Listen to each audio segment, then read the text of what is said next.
Hi, hello. Once again, welcome back to my YouTube channel. ഇന്നത്തെ വീഡിയോയിലൂടെ നിങ്ങളുമായി share ചെയ്യാൻ പോകുന്നത് ഇന്നത്തെ കാലത്ത് ഈ ഒരു സമയത്ത് റിലേഷൻഷിപ്പ് എന്തുകൊണ്ടാണ് കൂടുതലായിട്ട് ഫെയ്ഡ് ആവുന്നത് അല്ലെങ്കിൽ ഏറ്റവും കൂടുതൽ ബ്രേക്കപ്പുകൾ ഡിവോഴ്സുകൾ സംഭവിക്കുന്നത് എന്തെല്ലാം പ്രധാനപ്പെട്ട കാരണങ്ങൾ കൊണ്ടാണ് എന്നതിനെക്കുറിച്ചാണ്. ഈ റീസൺ കുറെ നമ്മൾ മനസ്സിലാക്കി കഴിഞ്ഞാൽ ഇങ്ങനെയുള്ള സാഹചര്യങ്ങളെ നമ്മുടെ ലൈഫിൽ നിന്ന് ഒരുപാട് അകലെ നമുക്ക് നിർത്താൻ സാധിക്കും. അപ്പോൾ എന്തൊക്കെ കാരണങ്ങൾ കൊണ്ടാണ് റിലേഷൻഷിപ്പ് ഇന്നത്തെ കാലത്ത് ഇല്ലാതാവുന്നത് എന്നുള്ളത് നോക്കാം. വീഡിയോയിലേക്ക് പോകുന്നതിന് മുൻപായി നിങ്ങളുടെ റിലേഷൻഷിപ്പിൽ എന്തെങ്കിലും പ്രോബ്ലംസ് നിങ്ങൾ നേരിടുന്നുണ്ടെങ്കിൽ, ഒരു സൊല്യൂഷൻ ആഗ്രഹിക്കുന്നുണ്ടെങ്കിൽ മുകളിൽ കാണുന്ന നമ്പറിലേക്ക് ജസ്റ്റ് ഒന്ന് മെസ്സേജ് ചെയ്യാൻ മറക്കരുത്. നോക്കാം. ഒരു റിലേഷൻഷിപ്പ് വളരെ പെർഫെക്റ്റ് ആയി നമുക്ക് മുന്നോട്ട് കൊണ്ടുപോകണമെന്നുണ്ടെങ്കിൽ രണ്ടു പേരുടെയും ഇഷ്ടങ്ങൾ നമ്മൾ നോക്കേണ്ടി വരും. രണ്ടുപേർക്കും സംസാരിക്കണം എന്നുള്ളത് അവരുടെ ആവശ്യമായിരിക്കും. പക്ഷേ ഒരു വ്യക്തി സംസാരിക്കണം എന്ന് ആഗ്രഹിക്കുന്ന സമയത്ത് ഓപ്പോസിറ്റ് നിൽക്കുന്ന വ്യക്തി അവൈലബിൾ അല്ല എന്ന് വിചാരിക്കുക. എനിക്കൊരു കാര്യം സംസാരിക്കാനുണ്ട് എന്ന് ഏതെങ്കിലും ഒരു പാർട്ടി പറയുന്നു, പക്ഷെ ഓപ്പോസിറ്റ് നിൽക്കുന്ന വ്യക്തി ആ സമയത്ത് എന്തെങ്കിലും കാര്യത്തിൽ എൻഗേജ്ഡ് ആണെന്ന്. അപ്പൊ അവർ പറയും സ്വാഭാവികമായിട്ടും ഓക്കെ കേൾക്കാം, ഞാനിപ്പോ ബിസിയാണ്, പിന്നീട് കേൾക്കാം എന്ന് പറയും. പക്ഷെ പിന്നീട് എന്താണ് സംസാരിക്കാനുള്ളത് എന്നുള്ള ഒരു ചോദ്യം തിരിച്ചു ചോദിക്കാതെ അവരോട് ആ ഒരു കാര്യത്തെക്കുറിച്ച് തന്നെ ഒന്നും മെൻഷൻ ചെയ്യാതെ വീണ്ടും ആ റിലേഷൻഷിപ്പ് അങ്ങനെ പോവുകയാണെങ്കിൽ ഒരുപാട് കാര്യങ്ങൾ ഈ വ്യക്തിക്ക് സംസാരിക്കണം എന്നുണ്ടായിരിക്കും, പക്ഷേ സംസാരിക്കാനായി ഓപ്പോസിറ്റ് നിൽക്കുന്ന വ്യക്തിയെ കിട്ടുന്നില്ല. സ്വാഭാവികമായും ഇങ്ങനെയുള്ള കേസുകളിലാണ് പലപ്പോഴും എക്സ്ട്രാ മാരിറ്റൽ അഫെയർസിലേക്ക് അല്ലെങ്കിൽ അവരുടെ ലൈഫിൽ പുതിയൊരു സുഹൃത്തുക്കൾ വരുന്ന സമയത്ത് അവരുമായിട്ട് കൂടുതൽ അടുക്കുന്നത്. ഇങ്ങനെയുള്ള സാഹചര്യങ്ങൾക്കൊക്കെ ഏറെക്കുറെ കാരണമാകുന്നത് ഈ ഒരു പ്രോബ്ലമാണ് അല്ലെങ്കിൽ ഈ ഒരു കാര്യമാണ്. ഇത് മനസ്സിലാക്കുക എന്നുള്ളത് നമ്മുടെ ലൈഫിൽ ബ്രേക്കപ്പ് അല്ലെങ്കിൽ ഡിവോഴ്സ് ഇങ്ങനെയുള്ള കാര്യങ്ങൾ ഒഴിവാക്കുന്നതിനായി ആദ്യം അറിയണം. സോ ഒരു റിലേഷൻഷിപ്പിൽ രണ്ട് വ്യക്തികളും ഒരുപോലെ അവരുടെ മൈൻഡ് ഓപ്പൺ ആയി അല്ലെങ്കിൽ അവർക്ക് മനസ്സിലുള്ള കാര്യങ്ങൾ തുറന്ന് സംസാരിക്കാൻ താല്പര്യമുള്ള ആളുകളായിരിക്കും.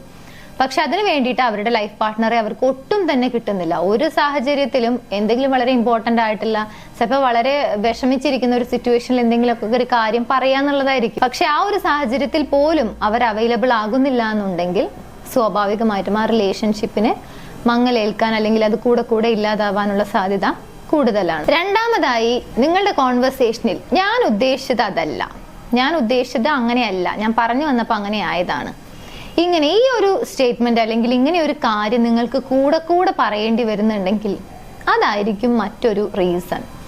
ഒരു കാര്യം പറയുന്നു എന്നിട്ട് പറയാണ് ഓക്കെ ഞാൻ ഉദ്ദേശിച്ചതല്ല പക്ഷെ പറഞ്ഞു വന്നപ്പോൾ അങ്ങനെ ആയി പോയതാണ് എന്ന്. ഇനി ഇതേപോലെ തന്നെ വേറൊരു കാര്യമാണ്, ഒരു കാര്യം നിങ്ങൾ ഉദ്ദേശിച്ചിട്ടുണ്ടായിരിക്കും, അത് പറഞ്ഞു വരുമ്പോൾ വേറൊരു കാര്യമായിട്ടുണ്ടായിരിക്കും. ചുരുക്കം പറഞ്ഞു കഴിഞ്ഞാൽ രണ്ട് കേസിലും അവസാനം പറഞ്ഞു നിർത്തുന്ന ഒരു കാര്യം ഇതായിരിക്കും, ഞാൻ ഉദ്ദേശിച്ചത് അങ്ങനെയല്ല, നീ മനസ്സിലാക്കിയതാണ് പ്രശ്നം, അല്ലെങ്കിൽ ഞാൻ പറയാൻ വന്നത് ഇങ്ങനെയായിരുന്നില്ല, പറഞ്ഞു വന്നപ്പോൾ ഇങ്ങനെയായി പോയതാണ്. ഒരു പക്ഷേ ഇത് വളരെ നിസ്സാരമെന്ന് തോന്നുന്ന ഒരു കാര്യമാണ്, ബട്ട് ഓപ്പോസിറ്റ് നിൽക്കുന്ന വ്യക്തി കുറച്ച് ഇമോഷണൽ ആയിട്ടുള്ള ഒരു കാര്യമാണ് നിങ്ങളുമായിട്ട് ഷെയർ ചെയ്യുന്നതെന്ന് വിചാരിക്കുക. അങ്ങനെയുള്ള സാഹചര്യങ്ങളിലൊക്കെയാണ് ഇങ്ങനെയുള്ള കാര്യങ്ങൾ കുറച്ച് കോംപ്ലിക്കേറ്റഡ് ആയി വരുന്നത്. സോ ഓപ്പോസിറ്റ് നിൽക്കുന്ന വ്യക്തിയെ ഹേർട്ട് ചെയ്യുന്ന രീതിയിൽ അല്ലെങ്കിൽ അവർക്ക് കുറച്ച് അവരുടെ മെന്റൽ സ്റ്റേറ്റിനെ ബാധിക്കുന്ന രീതിയിൽ ഇങ്ങനെ ഉദ്ദേശിക്കാതെ അല്ലെങ്കിൽ അറിയാതെ വന്നതാണ് ഇങ്ങനെയുള്ള ഒരു കാര്യം ഇടയ്ക്കിടയ്ക്ക് അല്ലെങ്കിൽ വളരെ കോൺസ്റ്റന്റ് ആയിട്ട് വരുന്നുണ്ടെങ്കിൽ അതാണ് പലപ്പോഴും അവർക്ക് നിങ്ങളോടുള്ള ഇഷ്ടം കുറയുന്നതിന് അല്ലെങ്കിൽ ആ ഒരു റിലേഷൻഷിപ്പിൽ ഇൻസെക്യൂർ ആയി തോന്നുന്നതിനുള്ള മറ്റൊരു റീസൺ. മൂന്നാമതായി, ഒരു റിലേഷൻഷിപ്പ് എന്നേക്കുമായി അവസാനിച്ചു പോകുന്നത് അനാവശ്യമായ സ്ഥലത്ത് അല്ലെങ്കിൽ നിങ്ങളുടേതായിട്ടുള്ള ഒരു മിസ്റ്റേക്ക് ഉണ്ടായ ഒരു സാഹചര്യത്തിൽ സൈലന്റ് ട്രീറ്റ്മെന്റ് അപ്ലൈ ചെയ്യുമ്പോഴാണ്. ഒരുപക്ഷെ ഓപ്പോസിറ്റ് നിൽക്കുന്ന വ്യക്തിയുടെ ഭാഗത്തായിരിക്കില്ല മിസ്റ്റേക്ക്, നമ്മുടെ ഭാഗത്താണ് മിസ്റ്റേക്ക് എന്ന് വിചാരിക്കുക. എന്തോ ഒരു കാര്യം നമ്മളാണ് ചെയ്തത്, അതാണ് ആക്ച്വലി ഒരു പ്രോബ്ലമായി വന്നിട്ടുള്ളത്. ആ സാഹചര്യത്തിൽ നമ്മൾ അവരോട് നോ കോണ്ടാക്ട് അല്ലെങ്കിൽ ഒരു സൈലന്റ് ട്രീറ്റ്മെന്റ് ആണ് അപ്ലൈ ചെയ്യുന്നത് എന്നുണ്ടെങ്കിൽ ഒരിക്കലും ആ റിലേഷൻഷിപ്പ് നല്ല രീതിയിൽ മുന്നോട്ട് പോകില്ല.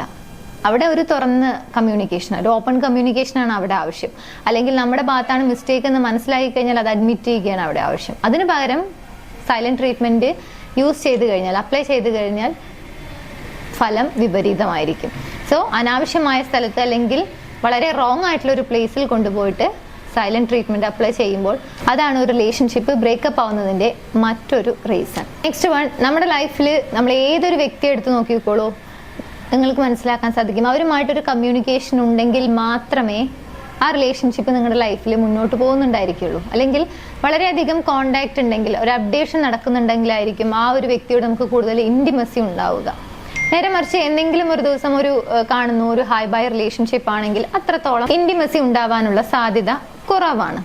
അതുകൊണ്ട് തന്നെ ഒരു റിലേഷൻഷിപ്പ് മുന്നോട്ട് പോകുന്നതും മുന്നോട്ട് പോവാതെ എവിടെയെങ്കിലും വെച്ച് ഫുൾ സ്റ്റോപ്പ് ആവുന്നുണ്ടെങ്കിൽ അതിന്റെ ഒരു റീസൺ എന്ന് പറയുന്നത് ലാക്ക് ഓഫ് കമ്മ്യൂണിക്കേഷൻ ആണ്. തുറന്നിട്ടുള്ള ഒരു സംസാരം ഇല്ലായ്മ. ഒരുപക്ഷെ ഈ ഒരു ലാക്ക് ഓഫ് കമ്മ്യൂണിക്കേഷൻ എന്നുള്ള സ്ഥലത്ത് പലപ്പോഴും ഇത് മനസ്സിലാക്കാതെ ചെയ്യുന്ന ഒരു കാര്യം അസ്യൂമിങ് ആണ്.